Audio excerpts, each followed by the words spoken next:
Hi guys, welcome to POV You're My Therapist, the podcast where I vent, you listen, I, shield my feelings, I cry, I do a lot of things that I'm not supposed to do, and you listen, and you don't get paid, and it's okay because you love me and I love you. So, anyways, this week has been a long week. I didn't post a podcast last week. And so I had one to post, but I didn't like it. I didn't like a lot about it. So I just figured I would re-record and I would just try to have a conversation with you guys. There's a lot of things that's been like running through my mind. And yeah, I just figured we would talk about it. This is really like an unloading session, you know? I had therapy before my birthday or after my birthday. My birthday was November 2nd. I'm a Scorpio. My sun is a Scorpio. My moon is in Pisces and my rising is Scorpio. And like my chart is basically Scorpio and a little bit of Gemini and a lot of things in Venus. So that being said, she is emotionally raging a lot and she's super horny. Yeah, and like I mean horny in like a sexual way, but also just like horny in life. Like, you know what I'm saying? Like, you know, like how people can just be a hornball in life. I feel like that's me, but I cage it very well. I'm just like very eager in a lot of ways. But honestly, my birthday started off really good. Like I was honestly shook, and I'm still like a little shook at how good my birthday was. I didn't do much. I went out with a friend and we went to a movie. We had dinner. It was really, really nice. I felt really appreciated and loved and cared for. And it was just really great. It was just a really, really nice experience.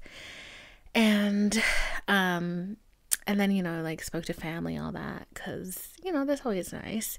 And everybody gave me their best wishes and then all that. So it was really good. And on the day of my birthday, my mother had a colonoscopy. So I had to take her to do that. Old lady shit, love that for her. But yeah, so I took her to do that, and I actually had a job interview which I had to do in the car. And the moment the lady picked up, she's actually my friend's mom. She's my friend's mom, and the minute she picked up to do the interview, because she's a recruiter, she was like, "I have good news and bad news." She's like, "The job I'm interviewing you for is filled already as of 2 seconds ago." And I was like, okay, that's nice, but she found like a better thing for me, and so we will see. I'm gonna have a big girl job soon, and if I don't, forget I said any of this. Yeah, so yeah, that was really nice and super exciting, and like something I definitely did not expect at all, and it was just nice. And then other nice things happened too. And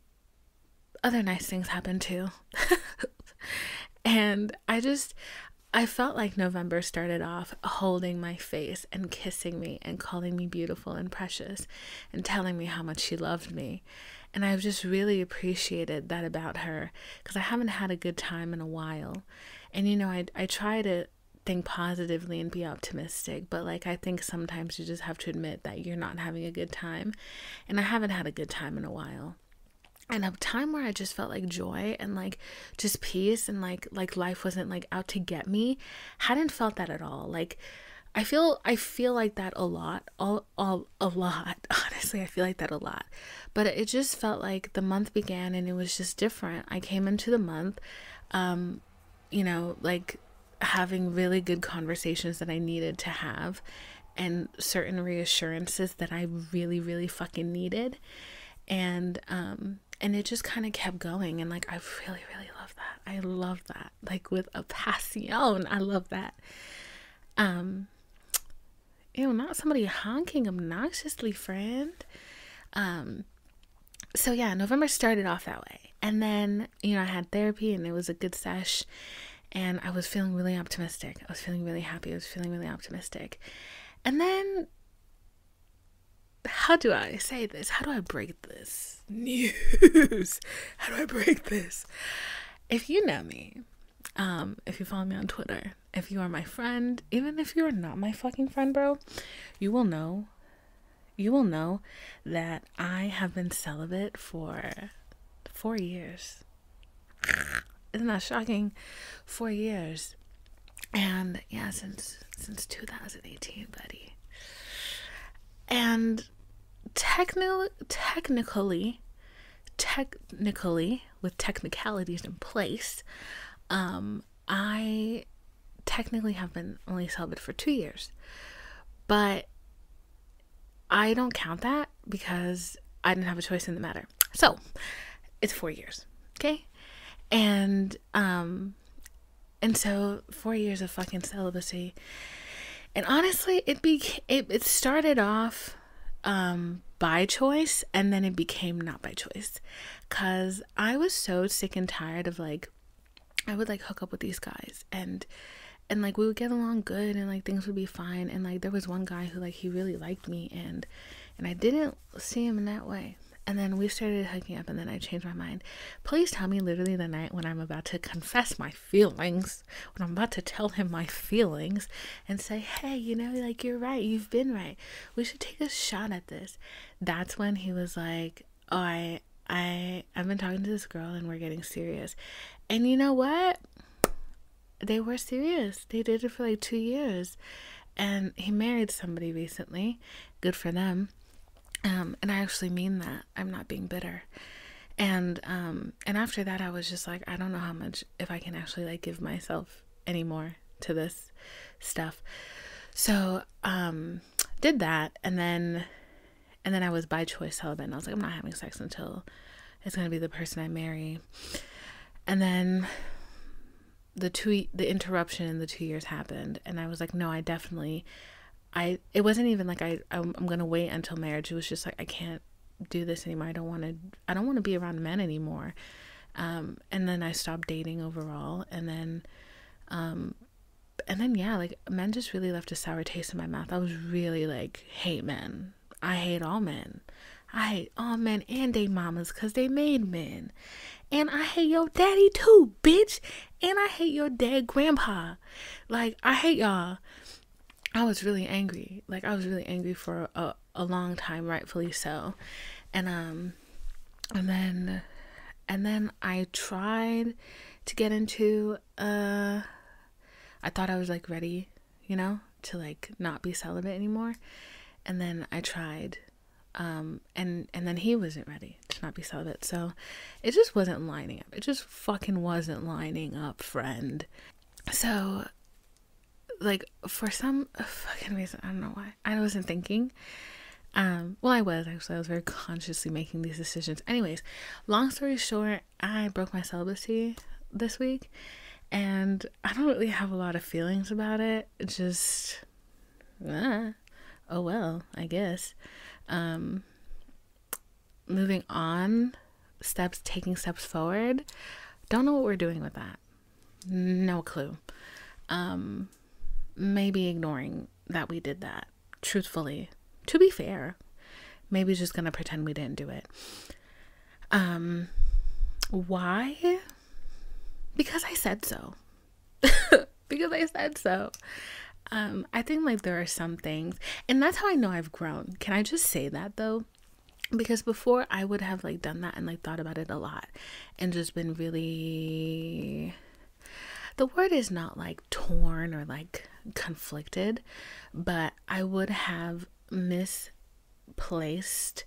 understanding of what it was and being like, yeah, like I need to continuously keep doing this because I want it more, like I'm trying to like fill something.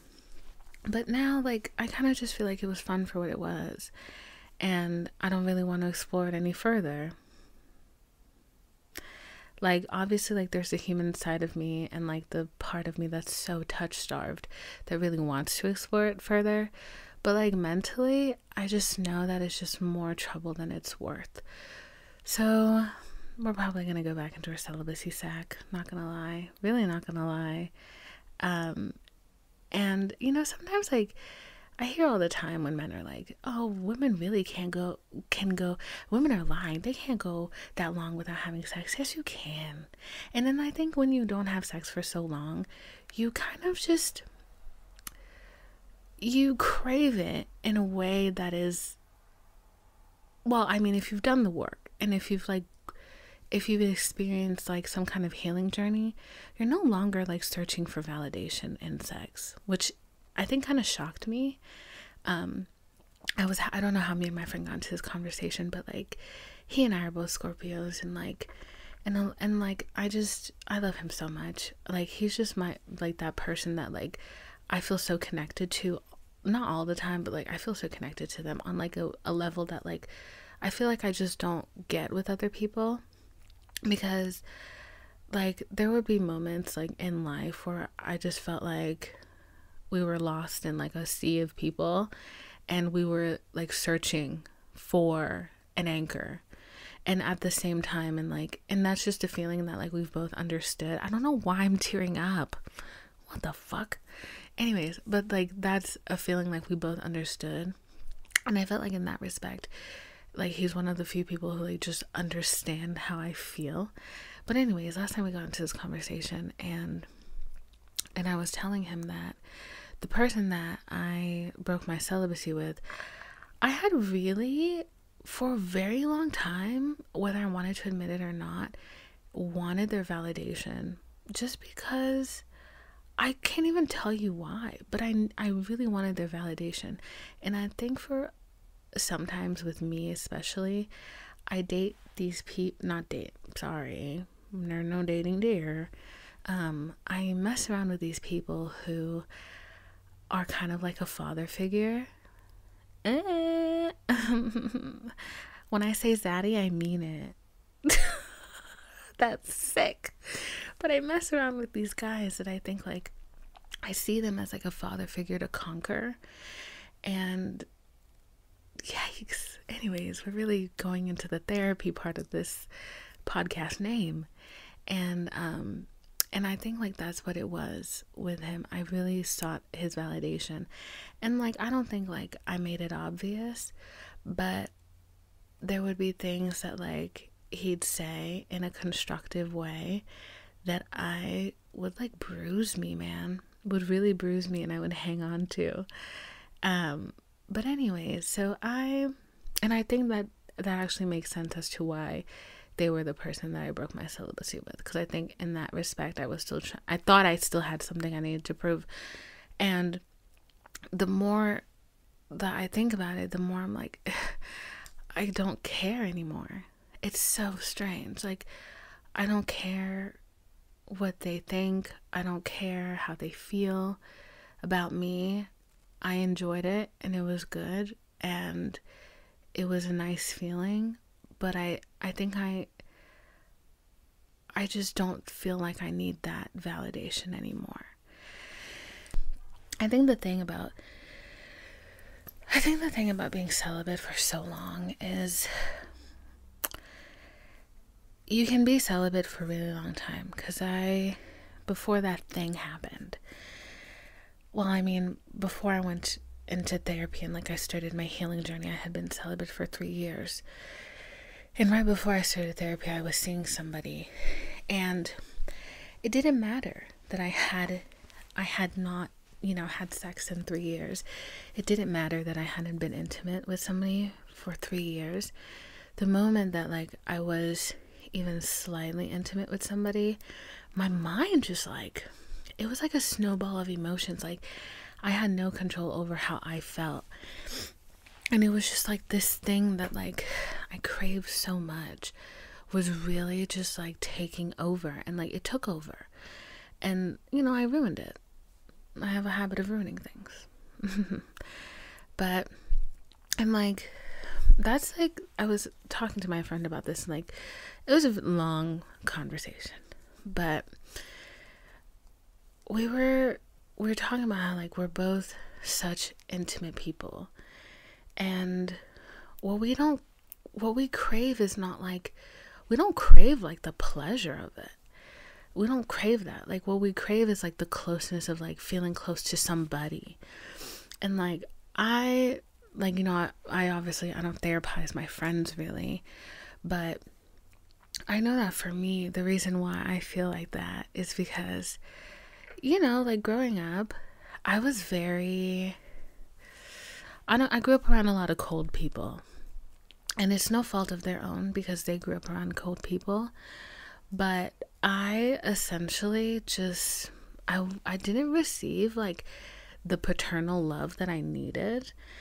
And so that made me cold and frigid. But then like the thing I was seeking out was warmth. And when I was in the midst of warmth, like I was still cold and frigid. And I had no means of expressing that or understanding that or changing it. And he was telling me, well, like we basically like agreed how a lot of the times like we did things that like we didn't want to do because we knew that at the end of it was warmth, and essentially that's what we wanted. And I know that's true. I know like there's been so many times like I didn't want to have sex with guys.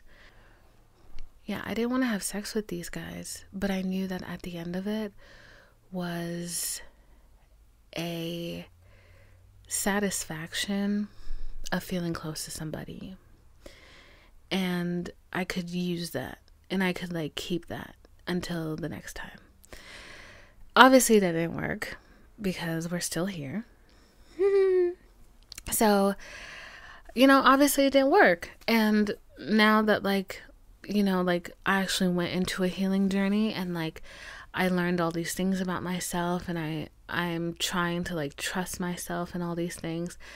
I'm trying to do that, and I don't think it ever gets fucking easier. I don't think it gets easier. And like now I'm at the place where like I feel like you have these extreme highs and lows, right? Like some days like I feel like I'm on top of the fucking world, and I feel like I understand everything. I feel like I aced the test. Like, not aced it, but like I feel like if you gave me a test in life, I would fucking ace that shit. I would get all high marks. Like, I feel like that all the time. And then life starts lifing. And then I'm like, fuck, I hate it here. Like, last week I was so sure about something. Like, I was so sure about it. And like, it's like times like this where I'm like, do I go into detail about this? But like, you know what? This podcast is for the girls, okay? This podcast is for the girls. If you're a boy, leave now. This is not your business. You're in women's business, and you need to fucking out of here. Get out of here. I don't want to hear you, bitch. You gotta go. So I'm giving you 2 seconds. Boys, exit. Men, exit. Okay? Dinglings, go that way. Not all dinglings. The gays can stay. But I'm so fucking serious. This shit is for the girls. It's for the girls, okay? Anyways, as you all may have known by now, I already think I met my soulmate. And last week, I was 100% sure that I was like, yeah, this man is my soulmate. He is absolutely my soulmate. I know that. God has told me that. God came down from the heavens. He opened the burning bush. He came out with his raging beam of light. I was blinded. And he said to me, Divine, this is your soulmate. And to be frank, I use the Bible like I use tarot cards, except I don't use tarot cards. I use the Bible how I imagine the witch bitches choose tarot cards. So I'd be like, God, out of question, buddy. And I closed my eyes and I asked my question. My question was, what the fuck is this man doing? Why do I feel so fucking conflicted? Does he even like me? Or is he fucking tolerating me? Like, what the fuck is going on? And then like I run my finger through my pages, and then I cracked my Bible open, and I did that, and then I got Psalm 52, which is basically like, why do you fill your head with bad thoughts? Why do you fill your head with negativity? Why can't you just trust that the best will happen? And I'm like, because I'm fucking human, bitch. Because I'm human. Because you did not leave no fucking suggestion box down in this whore. That's why I can't do that. Because you gave me no means of certainty, of communication, of none of these things. So I have to figure it out for myself. And like it's annoying. It's very annoying. So I was like, is this man my soulmate? And then I got that. And then I was like, okay, I'm going to ignore that. I'm totally going to ignore that. Next thing I know, bro. Next thing I know, I'm combing through his socials. Combing. FBI agent. Okay? Garcia from Criminal Minds on it, bitch. And I'm thinking to myself, bro, like, why are you doing this to yourself? Like, why are you doing this? Why are you playing this game? We know how this goes. Stop. I'm looking for bitches. Do I find bitches? I found a bitch. Don't know if it's still bitching. Don't know what's going on. But I was like, I'm getting played. So I'm getting played. And I know I'm getting played. And I'm like, I'm getting played. So now I can't shut up about it. And I'm annoyed. And now I'm just like, am I getting played? And, you know, not having a great time. Not really. No, not at this present moment. Definitely not. So yeah, that's been on my mind a lot too this week. And like, I try to be sure. And I try to like have faith in like that good things will happen. But like, don't come to me and tell me that something good is going to happen to me. Like, I can't believe it. I really can't. And the thing is, like, people are so fucking annoying, bro. Like, bro, I hate that I said bro so many times in the last. That's when you know I'm getting heated, because I start off these podcasts so fucking tender, and then I bring up one thing, and then I'm a mess. But anyways, okay, everybody in my life is like, think positively, think positive, think fuck off, bro. Breathe. What do you mean breathe? I can't breathe. Like, I can't. And like, and I think like people just need to understand that like when you're a woman, you're a woman. And when you're like a plus size girl, and when you weren't always attractive, when you have a fucking history of being the most unattractive thing to walk into the fucking room, which I was, if you've ever had the displeasure of seeing the TikTok I made that's like, I don't understand, baby, why can't you? Yeah, okay, I was an ugly fucking kid. And everybody let me know it, including adults. Okay? And I knew it. Okay? Everybody let me know that I was an ugly kid. What is that supposed to do? What does that do for me? Now that I'm an adult, and even as a, you know, like I'm a bad bitch. Even as a bad bitch as an adult, I'm like, niggas still fuck with me. Like, they fuck with me. They fuck with my head. Wow, we're going off. No, I didn't want to do this. But like, you have so many bad experiences that it's just impossible to like think like, oh, one good experience could possibly happen. It really is. So if you're still a boy and you're still watching, if you're fucking playing me, let me know that. No, like, for real. Leave me alone. Because I can only take so much as a person before I don't know. Before I just like combust, before I absolutely give up. Like truthfully.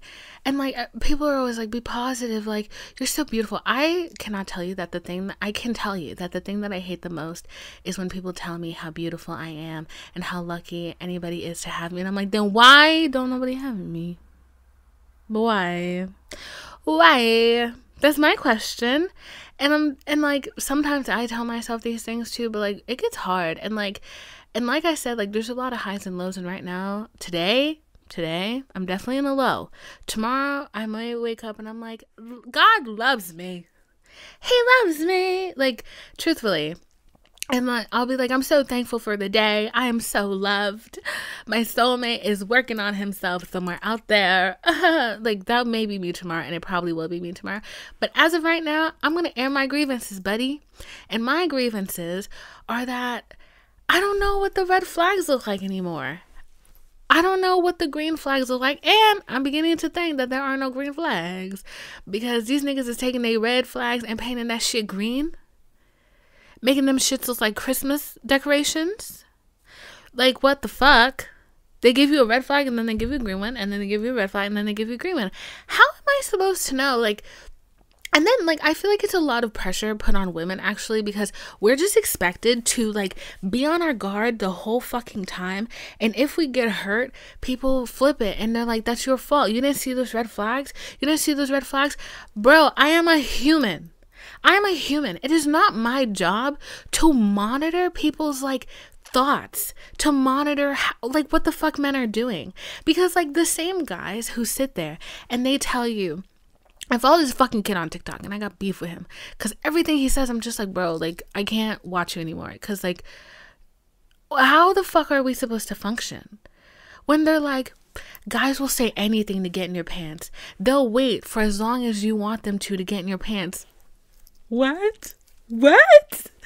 What are you talking about? How does that work? You mean to tell me a man will fucking chase after me for 6 fucking months and then dip the moment I give him some coochie? I'm literally sick. I'm literally sick. Who? You realize if you do that, you're a psychopath, right? You know this. Yes? We need to get that clear. Yeah? Psychotic behavior. That's what that is. And like, and I like, at that point, it's like, okay, so what do I do? What do I do? I'm not supposed to bust it on the first night. I'm not supposed to make that thing pop. But if I wait 6 months, he's probably still, you know, he'll probably still dip when he gets what he wants. If he tells me, anything he tells me is most likely a lie to get what he wants out of me. When one thing I heard was, when men are with you, of course they're going to give you so much attention. They have nothing better to do. You know, that I'm like, all right, that makes sense. But then they give you the same attention when you're not with them. And then they can just disappear tomorrow. Y'all have a lot of emotional help y'all need. I'm really just saying that. And I mean it. Because it's giving psycho.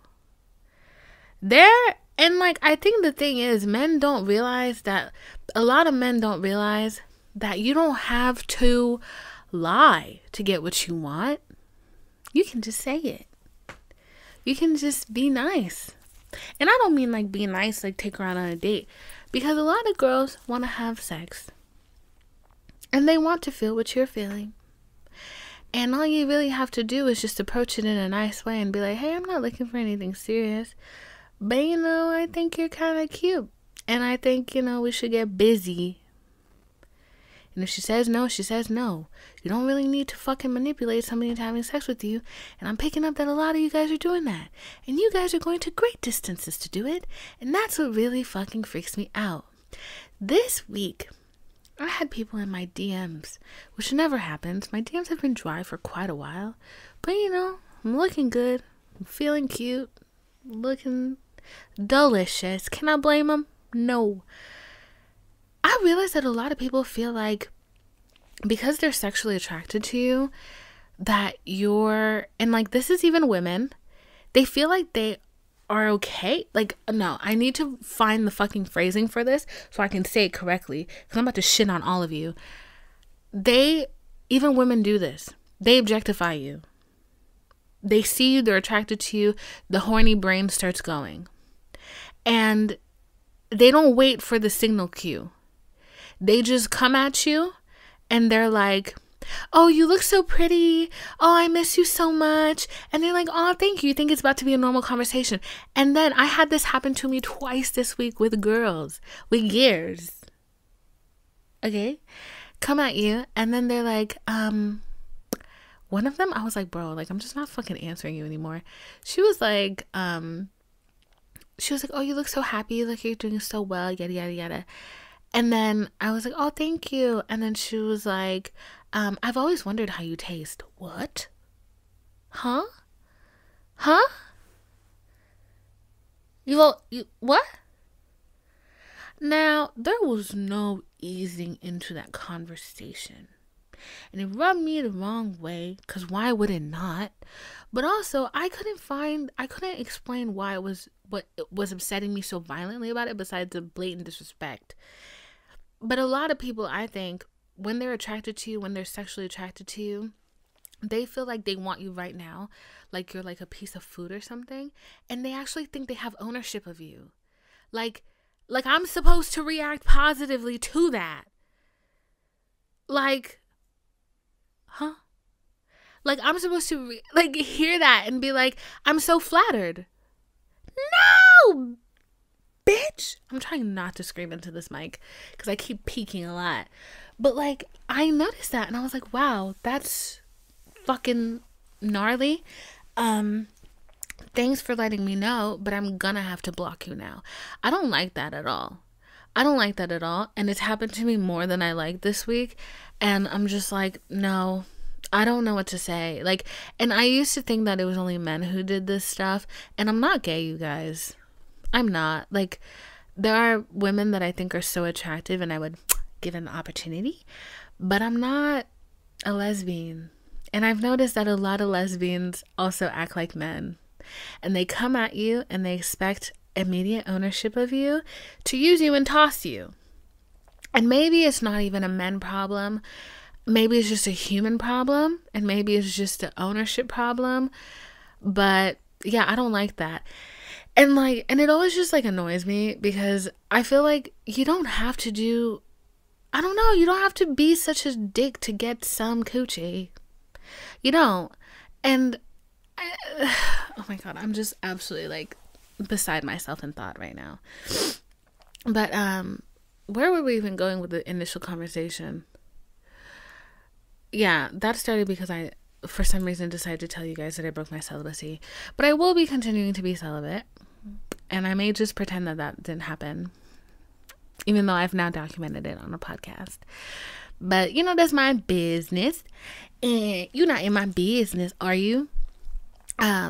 So, yeah, I don't know. Just because, I don't know, there's like I feel like before I would have thought like, ooh, yay, now I'm having sex. I can continue to have sex and have consistent sex and be happy and fun and do that all the time. But now I don't know. It's like when you go to a good restaurant. It was nice. The bill was expensive. It was really fun. I don't want to go back tomorrow. I don't need to go back tomorrow. Because I can cook myself a meal at home. Because I have great ingredients. Better ingredients. Papa John's. So yeah. What else has been happening this week? I don't know. Like, a lot has been happening, to be honest. I feel like there's a shift happening in my life somewhere. And I'm actually starting to feel like my expectations of what I thought life was going to be like, I've just decided to let that go. And I don't mean that in a bad way, because now I think I'm starting to see different paths and avenues to getting what I want, which is money and love and stability and joy and just peace. My very wise friend told me this week, and I want you guys to listen to this very fucking carefully. He said two very wise things last night. And then last night, shockingly, reminded me of a wise thing that I said years ago that he remembered. He said to me, he said, live life, make mistakes, but seek peace, not happiness. And you know, that's not a lot of words. There aren't a lot of big words in that sentence. But I think it was a really good reminder for me that you just have to exist sometimes. And not saying go where life takes you in a way like you're getting jostled and pulled around, but throw a lot of shit, and whatever sticks in the ceiling is what sticks, and go with that. And I've been doing that, and it's been like, I don't know how I feel about it because it's just a lot of change, but I'm seeing results already. So what can I say? What can I say? Maybe for a long time I've stunted myself because I've been so rigid in what I've allowed myself to do. And now that I'm allowing myself to do everything, to try everything, you know, I try new opportunities and it's seemingly going well. You know, I was not fucking for 4 years, and I got to a place where I felt like, yeah, I can have sex. And I did. And it was great. And now I know that I no longer feel how I felt about it, where I was seeking validation from it. And I don't think I need it. Okay. Let's not say I don't think I need sex. You know what I'm saying?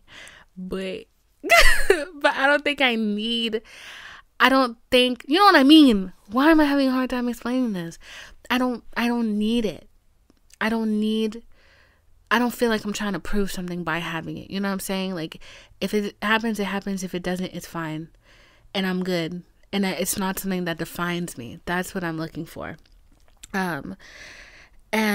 But anyways, so my friend told me that the thing that he remembered that I told him a long time ago, which I think just goes for everything. And I can't believe I told him this and I just never took my own fucking advice. But I told him, he was using this in the context of dating people, but I think it goes for everything. When you're doing something and you feel butterflies and you feel anxiety, that's not where you're supposed to be. When you feel something and you feel peace, that's where you should be. And I didn't take that advice. And I talked about this last time. Why did I not take that fucking advice? But anyways, and the second piece of advice he gave me, which I'm sharing with you all now, and honestly, this might just be, the end of this might just be great advice that I've gotten these last couple days. And I have about 3 minutes left before this shit dies. So we're going to make it quick. He said to me, I was struggling with something and I got upset. And he said to me, social media is used to state intention. It is not a means of affection. Take that how you will, friends. Take that how you will. And lastly, the last thing I'm going to leave you guys with is this quote that I really, really love from Dune that has just been playing in my head a lot. And I said it to him yesterday. I said it to myself this morning, and I recited it the moment I heard it. And I really like that quote, and I still don't know why, but I feel like I'm going to understand it at some point later on. This is when Jessica, Paul's mother, is standing outside the door and he's with the Bene Gesserit, and Jessica says to herself, I must not fear. Fear is the mind killer. Fear is the little death that brings total obliteration. I will face my fear. I will permit it to pass over and through me, and when it is gone, I will turn the inner eye to see its path. Where the fear has gone, there will be nothing, only I will remain. Isn't that great? Go off, Hubert. Hubbard? I don't know his name. But I've been thinking about that a lot, and I feel like a lot of the change that's been going on. Let me just make sure that my camera's still rolling, because boy, I swear to God. Hello, peoples. Apparently my camera died 10 minutes ago. So that's pretty fucking cool. But yeah, I think this is a good stopping point. I am going to finish off my thought, which was that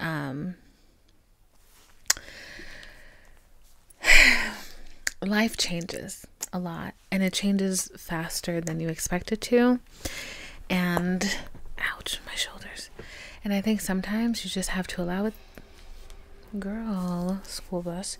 And I think sometimes you just have to allow it the space and the grace to do so. I think it's definitely been a learning curve, realizing that the path that I thought I was supposed to be on is not what I'm on. And I have to look for different opportunities. I have to keep changing and I have to keep progressing. And you know, if you had spoken to 15-year-old me, I could have told you that I'd be married by now. I'd have 2 kids. I knew exactly which house I lived in, which was recently sold on Zillow. I know that. It's sold for $1.2 million. A property increase of $300,000 since I was 15. And I knew the boy that I was going to marry, and I knew the kids we were going to have, and I knew the names they were going to have.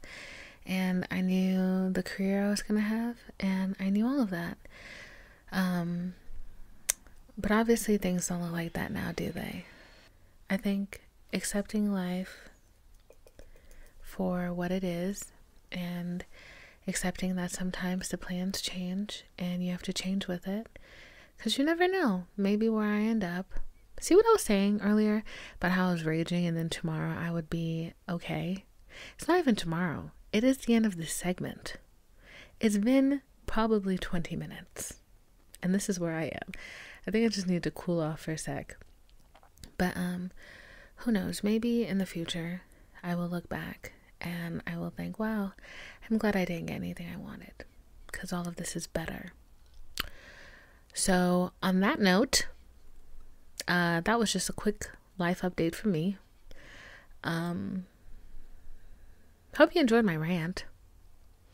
And again, I state that this podcast is not for boys. So stop listening if you're a boy. You have no business being here. Okay? It's for the girls. Thank you. So follow me on Instagram. At Vinephilo, VINEPHILO. And on Twitter at WordS. And I'm also on YouTube. POV, you're my therapist. So yeah, hit me up, you guys. I love you. Bye.